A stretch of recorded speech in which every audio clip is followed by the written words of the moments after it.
Students, हम discuss करेंगे important news के बारे में। First news is regarding the जज के रिमूवल प्रोसेस के पर्सपेक्टिव से है। हाई कोर्ट के जज के रिमूवल मोशन को लोकसभा के अंदर एडमिट किया गया, ये यूनियन मिनिस्टर के द्वारा बताया गया है। अर्लियर फेज के अंदर स्टूडेंट्स, राज्यसभा के जो चेयरमैन हुआ करते थे, हमारे वाइस प्रेसिडेंट, उनको भी एक नोटिस सर्व किया गया था अपोजिशन के मेंबर ऑफ पार्लियामेंट्स के द्वारा। आप देखिए कि जब नोटिस उनको सर्व किया गया था वाइस प्रेसिडेंट को, तो किसी भी तरीके से उनके द्वारा नहीं कहा गया कि नोटिस को वो एडमिट कर रहे हैं या उसके रिगार्डिंग में रिफ्यूजल उनके द्वारा किया गया, बल्कि अपने जो सेक्रेटरी जनरल होते हैं राज्यसभा के, उनसे कहा गया था कि आपको यहाँ पे फाइंड आउट करना है क्या सिमिलर काइंड ऑफ नोटिस है वो सर्व हुआ है लोकसभा के अंदर में या नहीं हुआ है। तो यहाँ पे आपको क्या बेसिक इन्फॉर्मेशन मिलता है कि जज का जो रिमूवल प्रोसेस है, जिसको बोथ हाउस के अंदर इनिशिएट किया जा सकता है, राज्यसभा में भी इनिशिएट हो सकता है, लोकसभा के अंदर भी इनिशिएट हो सकता है। इसके रिगार्डिंग में एक मिनिमम क्राइटेरिया है कि राज्यसभा के अंदर में आपको 50 जो मेंबर ऑफ पार्लियामेंट्स हैं उनका यहाँ पे साइन किया हुआ नोटिस का रिक्वायरमेंट है। लोकसभा के अंदर में आपको 100 जो मेंबर ऑफ पार्लियामेंट्स है उनका रिक्वायरमेंट रहेगा नोटिस, अगर आपको रिमूवल का वहाँ पे देना है प्रिसाइडिंग ऑफिसर को।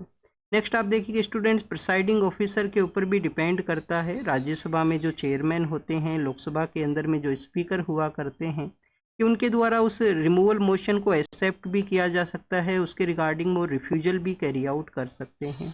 राज्यसभा में अर्लियर फेज के अंदर भी हमारे काफ़ी जजेस के रिगार्डिंग में नोटिस सर्व हुए हैं, उनका रिफ्यूजल कर दिया गया था प्रिसाइडिंग पर्सन के ही द्वारा। नेक्स्ट अगर हम बात करें रिमूवल का जो प्रोसेस है वो किस तरीके से है, आप देखिए कि रिमूवल का जो प्रोसेस है वो जजेज इंक्वायरी एक्ट है 1968 का, जजेज इंक्वायरी एक्ट है 1968 का, उसके थ्रू यहाँ पे रिमूवल प्रोसेस को कैरी आउट किया जाएगा। तो प्रिसाइडिंग पर्सन है वो एक 3 मेंबर्स का कमेटी यहाँ पे फॉर्म करेंगे। 3 मेंबर्स का कमेटी के अंदर में कौन रहेंगे, अब देखिए कि जो हमारा सुप्रीम कोर्ट है, सुप्रीम कोर्ट के जज रहेंगे, सुप्रीम कोर्ट के हमारे जो CJI हैं, चीफ जस्टिस ऑफ इंडिया, वो भी रह सकते हैं, या कोई जज हैं उनको भी यहाँ पे कमेटी के अंदर में रखा जा सकता है। एक हाई कोर्ट है, हाई कोर्ट के जो चीफ जस्टिस हैं वो इसका पार्ट रहेंगे। हाई कोर्ट के चीफ जस्टिस के अलावा एक एमिनेंट जो जूरिस्ट है, जो कि लीगल सेक्टर का एक एक्सपर्ट पर्सन हो, उसको भी यहाँ पे कमेटी के अंदर में इंक्लूड किया जाएगा। कमेटी कौन से ऐसे 2 ग्राउंड हैं जिसके जो रिमूवल के ग्राउंड हैं, कॉन्स्टिट्यूशन के जो प्रोसेस में इनके रिमूवल के बारे में मेंशन किया गया है। तो आप देखिए कि 2 ऐसे ग्राउंड हैं जिसके बेसिस पे एग्जामिन करता है कि जज का रिमूवल करना है या नहीं करना है। फर्स्ट जो ग्राउंड है वो है मिसबिहेवियर। मिसबिहेवियर के बारे में यहाँ पे उनके द्वारा एग्जामिन किया जाएगा। मिसबिहेवियर के अंदर में आप देखिए कि बेसिकली करप्शन के जो चार्जेज हैं वो उनके द्वारा हुए हैं या नहीं हुए हैं।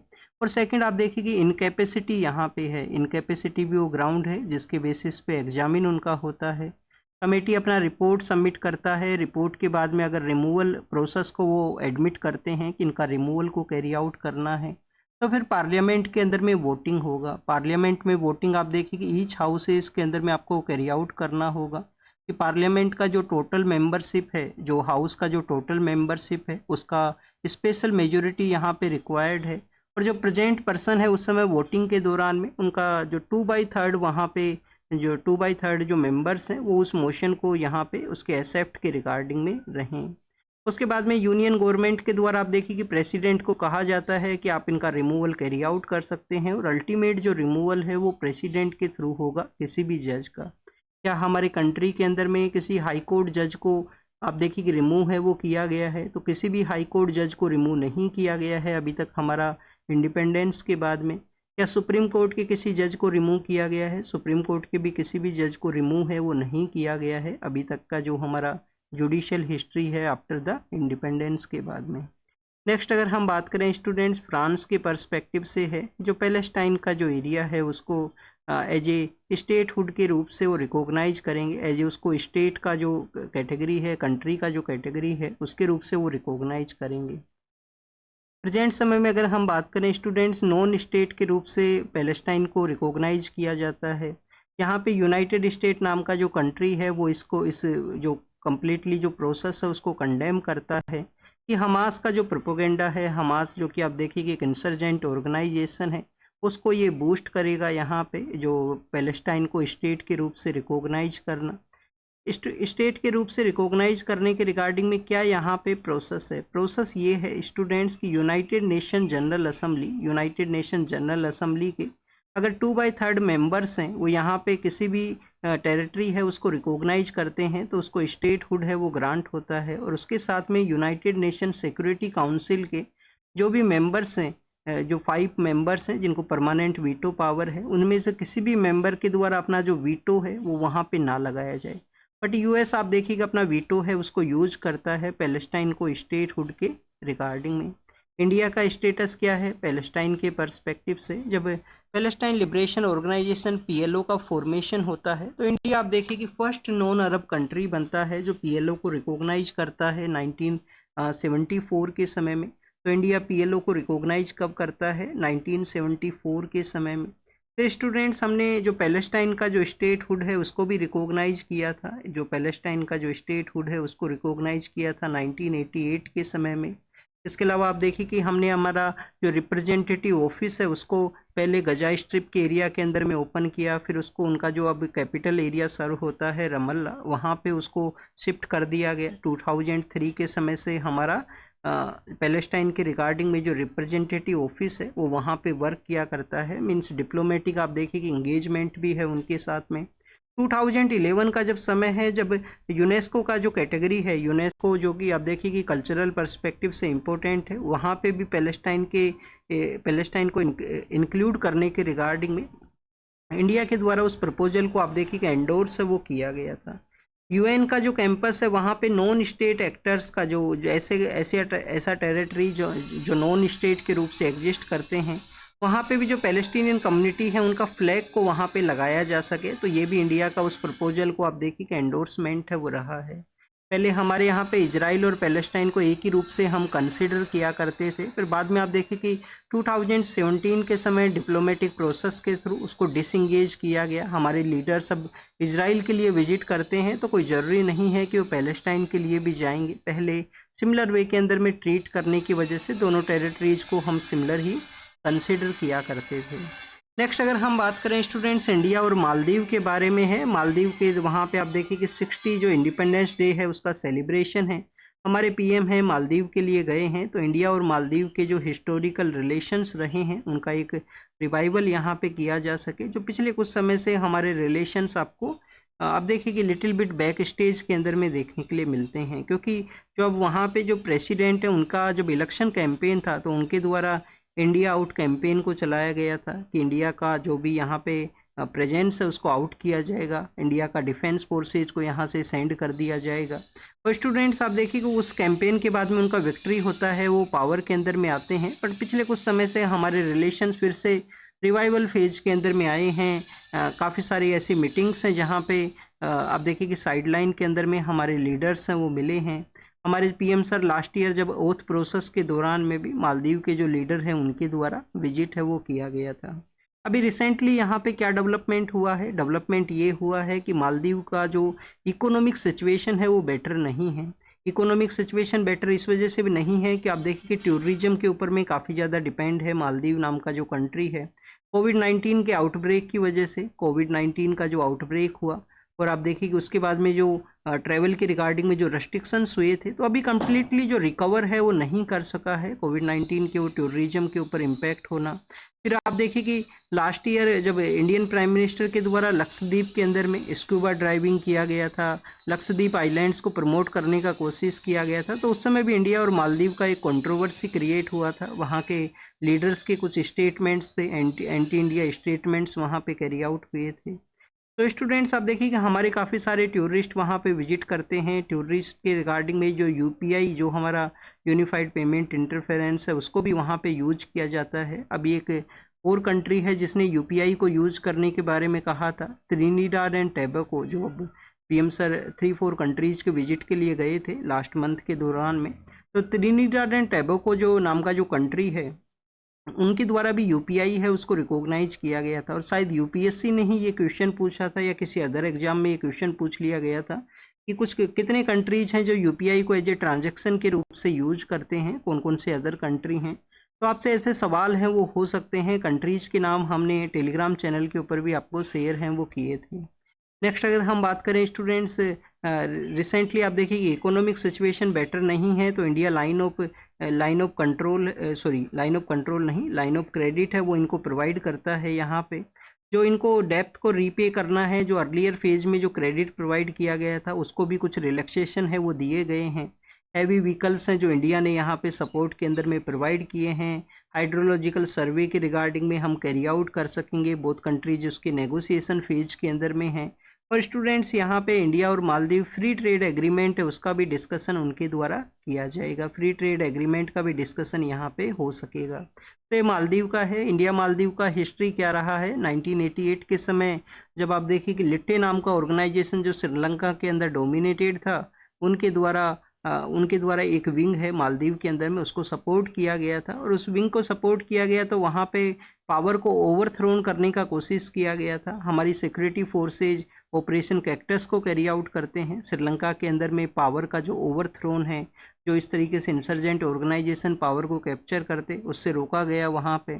जब 2014 में मालदीव के वहाँ पे जो सी वाटर को ट्रीट करने वाला जो प्लांट है उसका फेलियर हुआ, तो इंडिया ने first time as a responder के रूप से जो फ्रेश वाटर है, जो ड्रिंकिंग वाटर है, वो उनको प्रोवाइड किया गया उस दौरान में। तो इंडिया का आप देखिए कि जब भी कोई डिफ़िकल्ट सिचुएशन में होता है हमारा नाइबर, तो इंडिया हमेशा ह्यूमैनिटेरियन ग्राउंड के ऊपर में फर्स्ट रेस्पॉन्डर के रूप से आपको मिलेगा, चाहे कहीं पे भी अर्थक्वेक का सिचुएशन क्रिएट होना। अभी आप देखें कि म्यांमार के वहाँ पे अर्थक्वेक का सिचुएशन क्रिएट हुआ था, तो हमने एक ऑपरेशन है उसको लॉन्च किया था। ऑपरेशन का नाम क्या है ये आप कमेंट सेक्शन में बताना। क्या ऑपरेशन का नाम है ऑपरेशन ब्रह्मा है, देवी शक्ति है, कौन सा ऑपरेशन का नाम था, तो वो आप कमेंट सेक्शन के अंदर बताना। आप देखिए कि टर्की और इंडिया के रिलेशंस बेटर सिचुएशन में नहीं है, बट टर्की के वहाँ पे, सीरिया के वहाँ पे जब अर्थक्वेक का सिचुएशन क्रिएट हुआ, जब भी इंडिया ने अपना सपोर्ट प्रोवाइड किया था ऑपरेशन दोस्त के थ्रू वहाँ पे। तो ये इंडिया और मालदीव के बारे में है। इंडिपेंडेंस उनको कौन से कॉलोनियल पावर से मिला था, ब्रिटिश से ही उनको इंडिपेंडेंस मिला था। नेक्स्ट आप देखिए कि वहाँ पे इंफ्रास्ट्रक्चर प्रोजेक्ट, ग्रेटर माले कनेक्टिविटी प्रोजेक्ट हो, एडू नाम का जो वहाँ पे अदू या एडू नाम से जो वहाँ पे आइलैंड है, उसका भी आप देखिए कि कनेक्टिविटी के रिगार्डिंग में जो प्रोजेक्ट है वो इंडिया के द्वारा डेवलप हैं, वो किए गए हैं।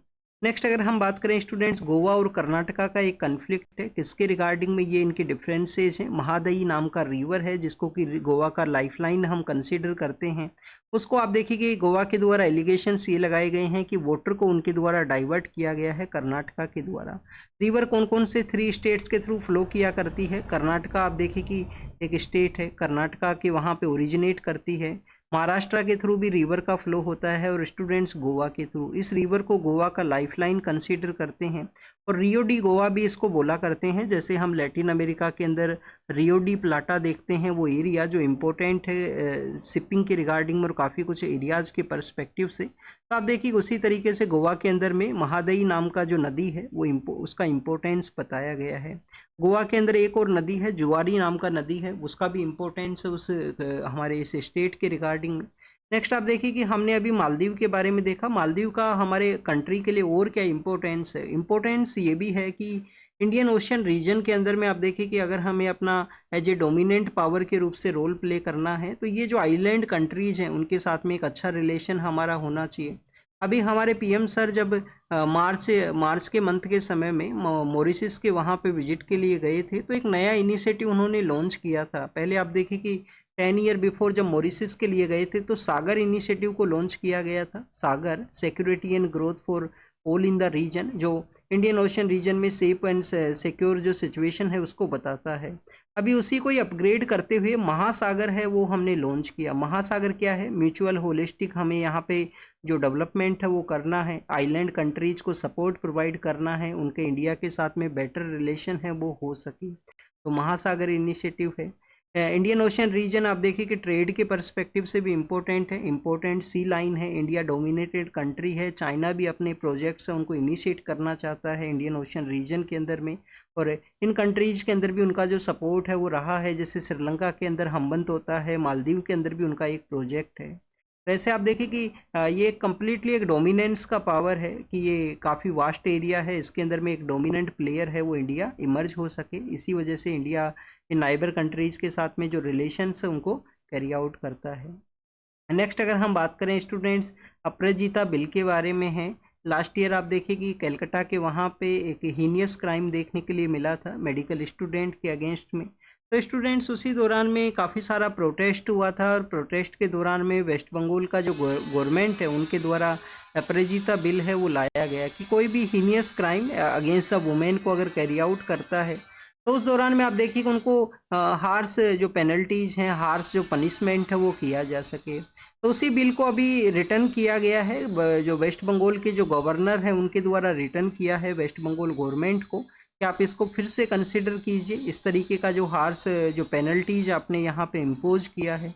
काफ़ी बार आप देखिए कि आपको देखने के लिए मिलेगा कि जो रेप केसेज हैं, जो यहाँ पे एक हीनियस क्राइम का ये जो कैटेगरी है रेप केसेज, वहाँ पे जो अगर पनिशमेंट मोर लार्जर अगर यहाँ पे इम्पोज होता है, पनिशमेंट आप देखिए कि काफ़ी स्ट्रिक्ट अगर लगा दिया जाता है, तो उस समय आप देखिए कि यहाँ पे एक जो कंसर्न ये भी क्रिएट होता है कि उन पर्सन के द्वारा बाद में उनका मर्डर भी किया जा सकता है, उस पर्सन के अगेंस्ट में इस तरीके से हीनियस क्राइम करते हुए अगर मर्डर के जो चार्जेज हैं वो काफ़ी कम वहाँ पे हैं। तो ये कि इस तरीके से जो डिफरेंसेस के रिगार्डिंग में भी आपको मिलेगा। जो पोस्को एक्ट के जब स्ट्रिंजेंट वहाँ पे लॉज किए गए थे तो उस समय भी ये कंसर्न आया था सामने कि उनका हो सकता है कि बाद में उनके द्वारा उनको मार दिया जाए, क्योंकि वहाँ पे जो पनिशमेंट चार्जेज हैं वो काफ़ी कम हैं।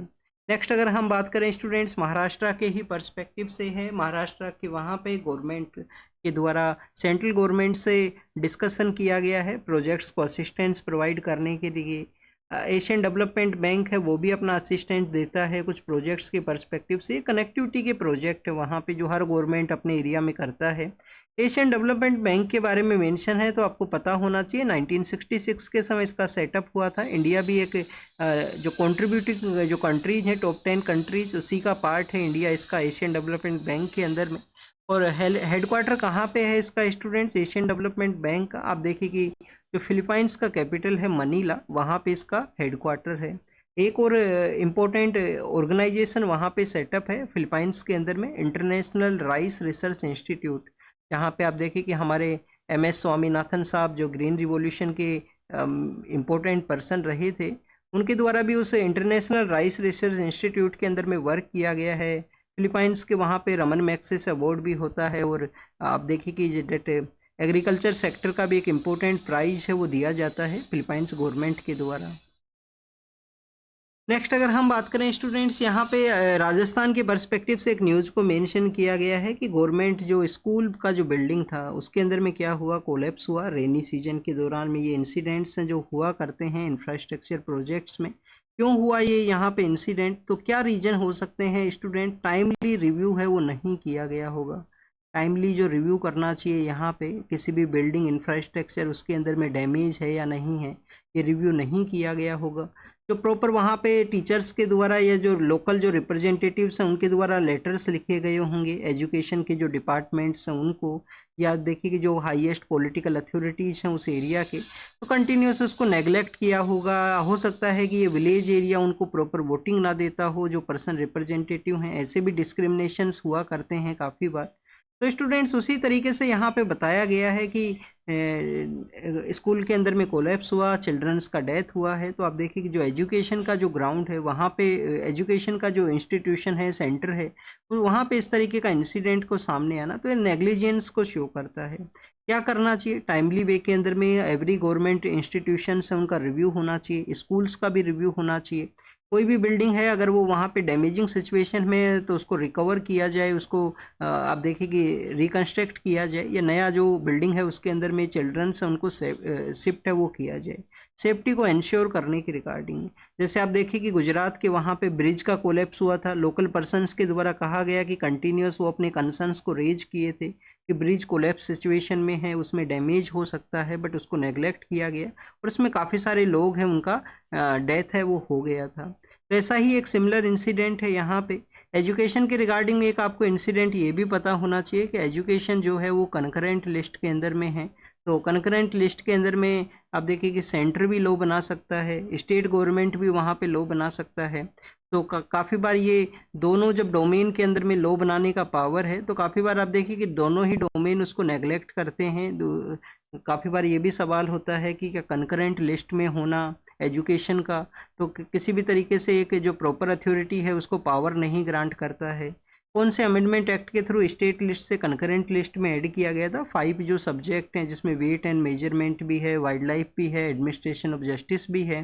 तो उन सबको आप देखिए कि 42nd कॉन्स्टिट्यूशन अमेंडमेंट एक्ट के थ्रू कंकरेंट लिस्ट के अंदर इंक्लूड है वो किया गया था। नेक्स्ट अगर हम बात करें सिटीजनशिप के बारे में है, तो जब भी सिटीजनशिप के बारे में मेंशन हो तो आपको एक बेसिक इन्फॉर्मेशन यहाँ पे पता होना चाहिए। कॉन्स्टिट्यूशन का हमारा जो पार्ट सेकंड है आर्टिकल 5 to 11, आर्टिकल 5 to 11 उसके अंदर सिटीजनशिप के बारे में मेंशन है। कुछ पाकिस्तान से आई हुई रिफ्यूजी पर्सन है जिनको कि सिटीजनशिप है वो ग्रांट हुआ। सिटीजनशिप कौन कौन से क्राइटेरिया के ऊपर ग्रांट होता है? बाय बर्थ है, बाय रजिस्ट्रेशन है, एक्वायर ऑफ टेरिटरी है, आप देखिए नेचुरलाइजेशन है, वो डिसेंट का एक प्रोसेस है। ब्रांड नाम का निमोनिक हम इसको कंसिडर किया करते हैं। ये 5 क्राइटेरिया है जिसके बेसिस पे आप सिटीजनशिप है उसको गेन कर सकते हो।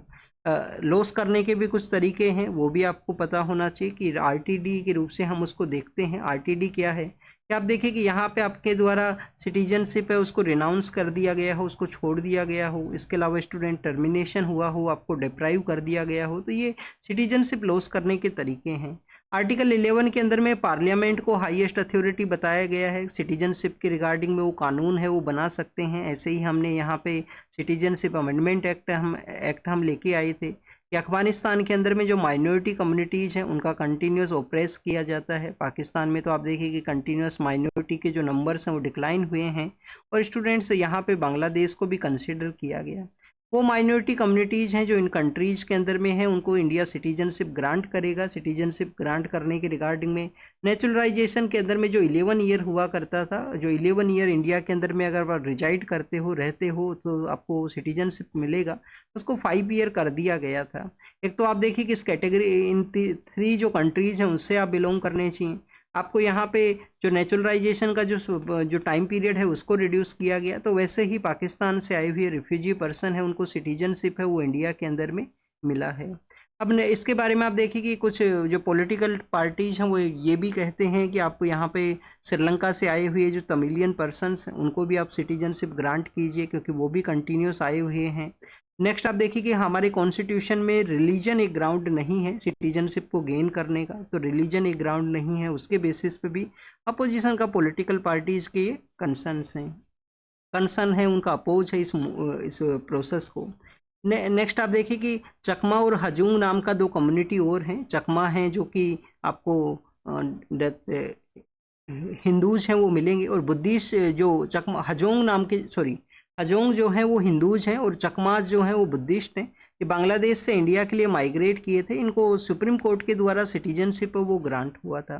तो this is all the information related to the citizenship के बारे में। नेक्स्ट अगर हम बात करें इंडिया यूके का जो कॉम्प्रिहेंसिव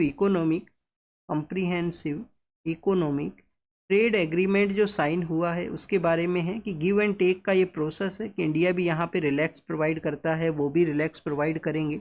कोई भी आप देखिए कि इकोनॉमिक पार्टनरशिप है वो गिव एंड टेक का कॉन्सेप्ट है, उसी के ऊपर में वर्क किया करती है कि हमारे भी कुछ प्रोडक्ट्स हैं वो उस कंट्रीज़ को बेनिफिट प्रोवाइड करेंगे, कुछ वहाँ के जो प्रोडक्ट हैं वो हमें बेनिफिट प्रोवाइड करेंगे, हमारे एक्सपोर्ट को वहाँ पे बूस्ट करेंगे।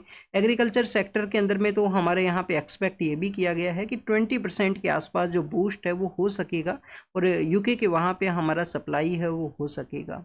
2016 के समय यूके के द्वारा जो यूरोपियन यूनियन से एग्जिट किया गया था जिसको ब्रेक्सिट का नाम दिया गया था। तो और आप देखिए कि 2019 के समय इंडियन अथॉरिटीज़ ने RCEP के नाम का जो फ्री ट्रेड एग्रीमेंट है उससे हमने आउट है वो हुए थे, हमने उसके अंदर ज्वाइन नहीं किया था।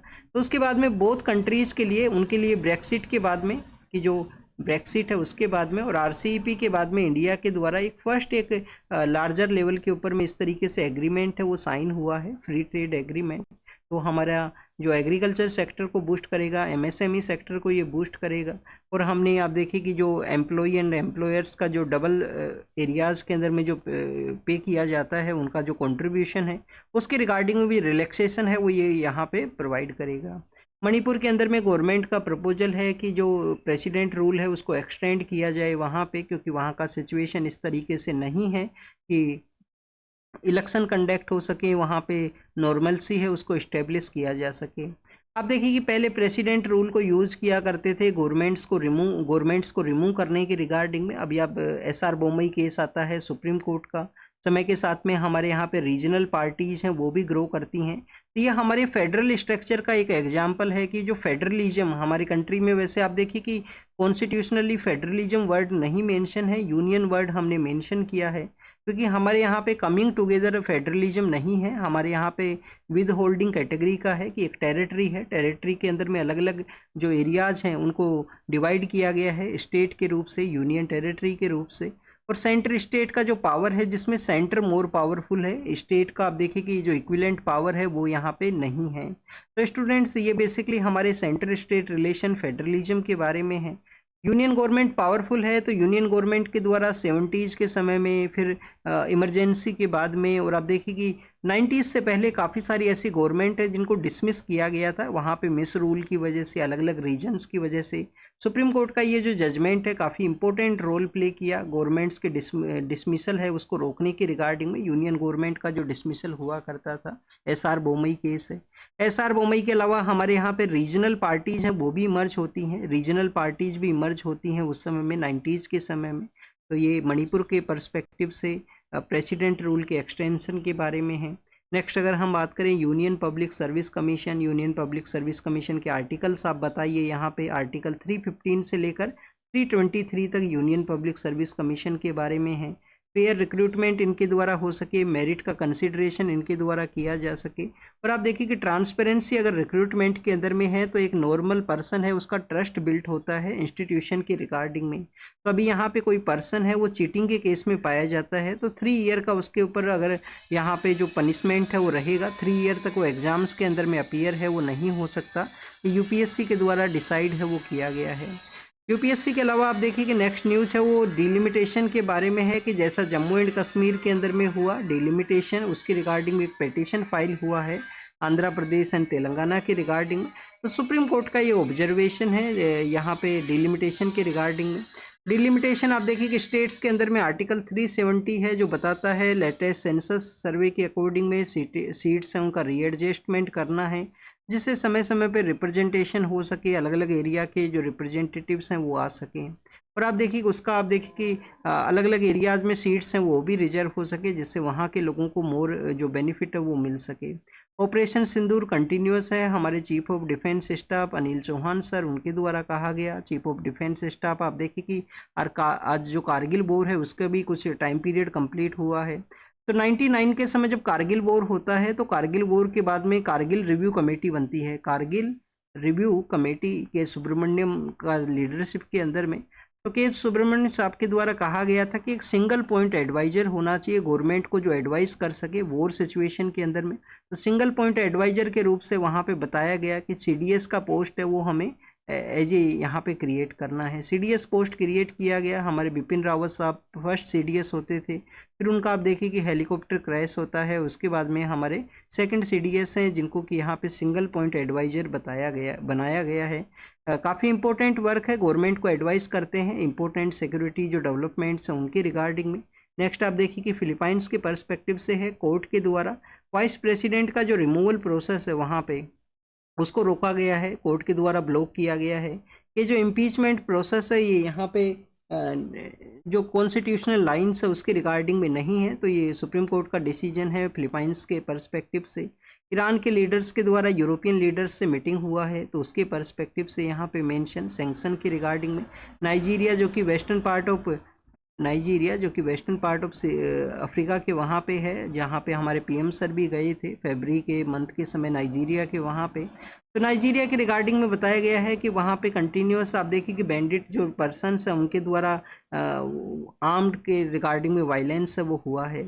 एक लेबनान के जो लीडर हैं उनको रिलीज किया गया है 40 ईयर्स के बाद में, उनको प्रिजन से रिलीज यहाँ पे किया गया है फ्रांस के अंदर में, तो उसका यहाँ पे मेंशन किया गया।